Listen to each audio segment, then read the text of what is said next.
Você já sentiu aquele desconforto quando alguém toca a campainha? Um leve incômodo quase imperceptível, mas que cresce dentro do peito, como se uma parte de você desejasse desaparecer, só para não precisar abrir a porta. É curioso, porque não é sobre não gostar da pessoa, é sobre algo mais sutil, mais íntimo, algo que até você tem dificuldade de explicar. Talvez em algum momento da vida você já tenha se culpado por isso, por não se sentir tão aberto, tão sociável, tão disponível como deveria ser. Afinal, a sociedade repete que precisamos ser acessíveis, receptivos, calorosos, sempre prontos a receber, a sorrir, a conversar. Mas o que acontece quando a alma pede silêncio? Quando o corpo responde com um não hoje? Carl Jung, o pai da psicologia analítica, chamaria isso de um chamado da psique, uma mensagem sutil que vem das profundezas do inconsciente. E ignorar esse chamado pode custar caro, em energia,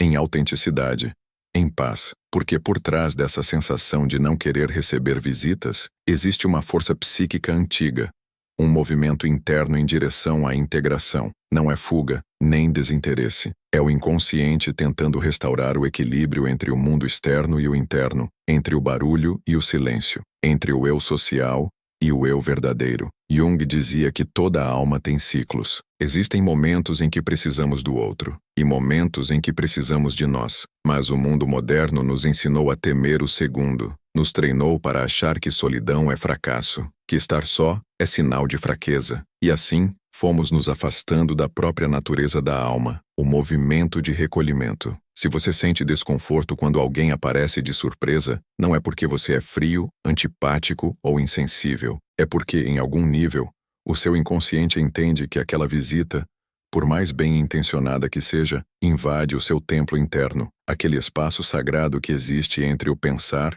e o sentir, entre o mundo e o silêncio. A casa, para Jung, é um dos símbolos mais poderosos do inconsciente. Ela representa a estrutura psíquica, a forma como habitamos o próprio ser. Quando você sonha com uma casa, geralmente é um reflexo do seu mundo interior. E quando alguém entra sem ser convidado, mesmo na vida real, o incômodo é o mesmo. É o inconsciente dizendo que há partes de você que ainda não querem ser expostas, nem compartilhadas. Não é sobre a pessoa que bate a porta.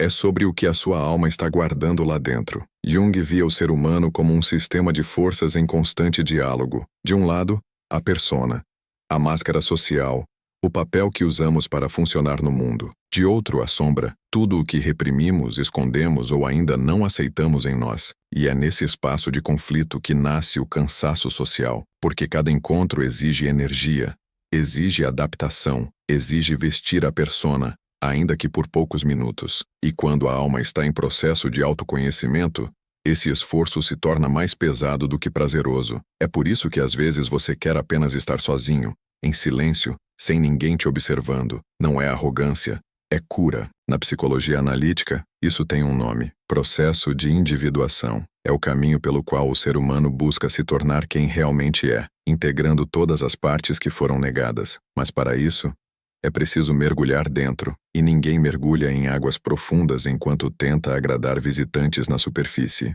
A solidão, nesse contexto, não é isolamento, é alquimia. É o espaço onde a alma reorganiza suas formas, reconecta seus sentidos, cura suas feridas. E toda vez que você sente o impulso de fechar a porta, talvez seja o inconsciente dizendo: hoje não é dia de receber o mundo, hoje é dia de receber a si mesmo. Jung dizia que o ser humano moderno sofre de excesso de exterioridade. Vivemos tanto voltados para fora, para o olhar do outro, para o ruído das redes, que esquecemos do templo interno. E é nesse esquecimento que nasce a ansiedade, o cansaço, o desânimo. Você sente que precisa de uma pausa, mas o mundo te convence de que não pode parar. Então você sorri, atende, conversa, se esgota e depois se pergunta por que a vida parece pesada. Mas o que você chama de preguiça social pode ser o grito silencioso da sua alma por espaço. Em um dos seus textos, Jung escreveu: a solidão não vem por estarmos sozinhos,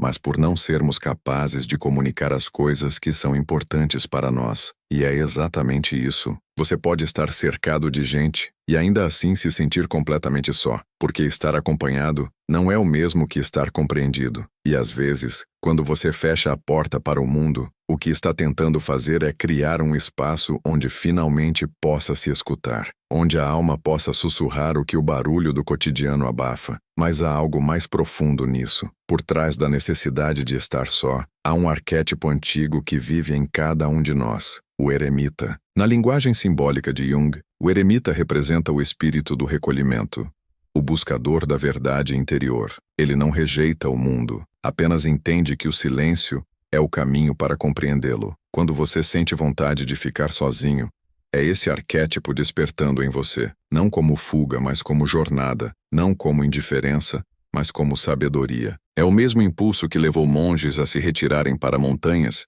artistas a se perderem na própria arte e pensadores a buscarem sentido em meio à quietude. É o chamado para encontrar o centro, aquele ponto invisível dentro de nós, onde tudo se equilibra. E é claro que o mundo não entende, porque o mundo se alimenta de ruído, de movimento, de exibição, de convivência constante. Mas o eremita não precisa explicar o seu silêncio. Ele o vive, ele o honra. E é isso que Jung tentava ensinar, que toda alma precisa de intervalos, e que o recolhimento não é um defeito.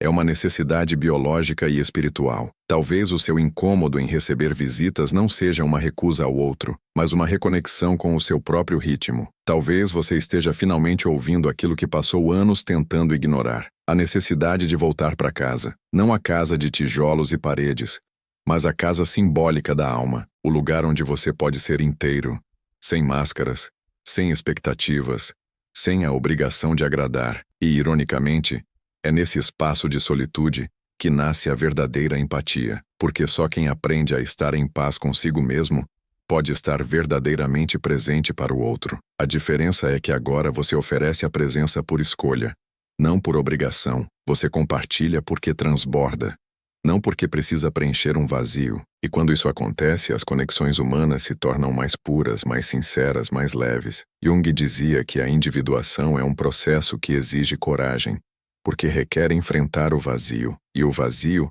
quando olhado de frente, assusta, mas também é no vazio que a alma se escuta pela primeira vez. Quando você diz, não quero visitas hoje, o mundo pode chamar de antipatia, mas na verdade, é a psique se reorganizando, alinhando suas forças, preparando-se para o próximo passo da jornada. É o silêncio gestando uma nova versão de você. Então, da próxima vez que sentir aquele incômodo, não se culpe, perceba o que ele está tentando mostrar. Talvez seja apenas um lembrete suave de que há algo dentro de você que ainda precisa de tempo, de espaço e de cuidado. Porque o autoconhecimento não acontece em meio à multidão. Acontece quando o mundo lá fora fica quieto e o mundo dentro começa a falar. E quando esse diálogo interno se estabelece, a solidão deixa de ser um peso e se transforma em um abrigo. Você entende que o silêncio não é ausência, é presença. Presença de si, da alma, do mistério que habita cada instante. E é ali que nasce a verdadeira conexão. Não aquela que exige companhia, mas a que floresce na consciência de que nunca estivemos realmente sozinhos. Então, talvez você não odeie visitas. Talvez só esteja aprendendo a ouvir o que o seu próprio espírito vem tentando dizer há tanto tempo, que há momentos em que o maior ato de amor é simplesmente ficar em casa com a própria alma. E se esse vídeo tocou algo dentro de você, se em algum ponto ele traduziu um sentimento que você nunca soube explicar, deixa seu comentário aqui embaixo. Compartilha comigo o que o seu silêncio tem tentado dizer. Às vezes, uma história como a sua pode iluminar o caminho de outra pessoa. E se você quiser continuar explorando as camadas da alma humana, se inscreve no canal, porque toda semana a gente se encontra aqui, nesse mesmo espaço de calma, introspecção e alma desperta.